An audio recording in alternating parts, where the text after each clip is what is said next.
celebrate Independence Day.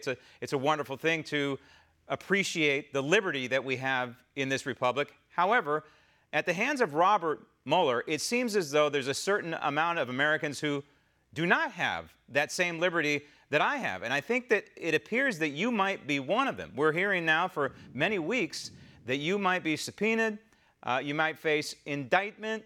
What do you know about this, and what in the world would be the charge? What would be the crime? Well, it's an excellent question.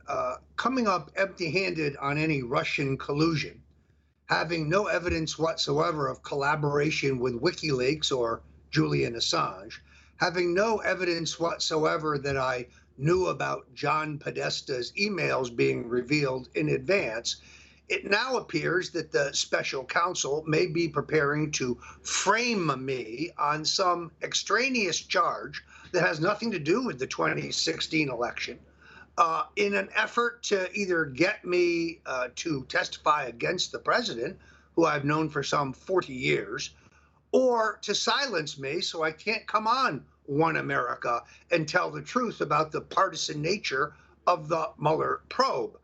Most recently, as you may have noted, he has begun trying to subpoena some of my junior associates. Right. Yesterday, the New York Times revealed that he is seeking to subpoena Andrew Mueller, a man who hasn't worked for me in 3 years, who did not support Donald Trump for president. He was a supporter of Governor Gary Johnson, didn't work for me during the 2016 election.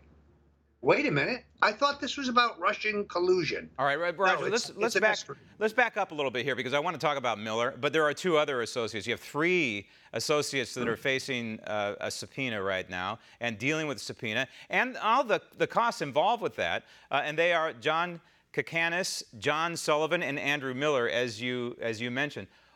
As far as you know, whatever is public record, and I don't want to put you on the spot, but why are these folks, what are they facing? Why would Robert Mueller want to meet and talk with these people? Well, you know this game federal prosecutors play, particularly federal prosecutors with unfettered power.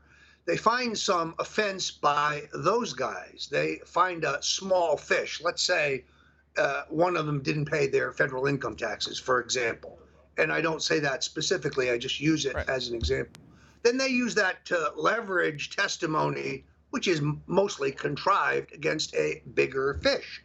Well, I am a bigger fish. Right. So that is what one has to be concerned about.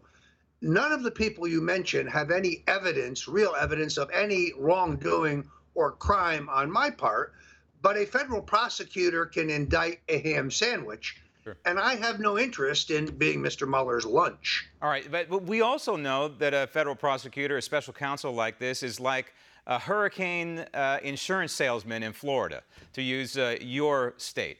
They're going to necessarily find some exposure to try and sell you some insurance. In other words, Robert Mueller is going to find a crime somewhere. It could be a parking ticket. It could be you screwed up on your taxes in 2014. He's going to find something, and he's going to try and put pressure on you or your associates to try and turn evidence. And we had Michael Caputo on the program yesterday, one of your associates, friends, and he was talking about the mounting legal costs that he's facing and others in the Mueller probe facing. Is this what America is all about as we approach the 4th of July and celebrate our liberty? Is this what America is all about, where you are guilty until proven innocent and you're potentially ruined by one guy who has too much power in Washington, D.C.?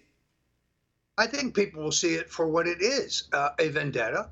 I'm being persecuted because I supported Donald Trump. I'm being persecuted because I was effective on his behalf. If some tax-related charge or some other bogus offense is brought against me that has no connection with the last presidential election, I think the American people will see through it. I have to hope that a jury would also see through it. I can sleep at night because I know I've done nothing wrong. I know my activities on behalf of Donald Trump on an independent basis were perfectly legal. But you raised the question of the legal expenses. I'm being sued by the Democratic National Committee in a sore loser lawsuit. I'm being sued by some left-wing Obama-blessed front in D.C. for the same reason. I'm being investigated by the House and Senate Intelligence Committee. My legal expenses have already run $500,000. Online stories that say I'm worth $20 million are completely false. Want to see more videos like this? Click on the link below and subscribe to One American News on YouTube, and call your cable provider and kindly demand that One American News is added to your lineup. Call and subscribe today.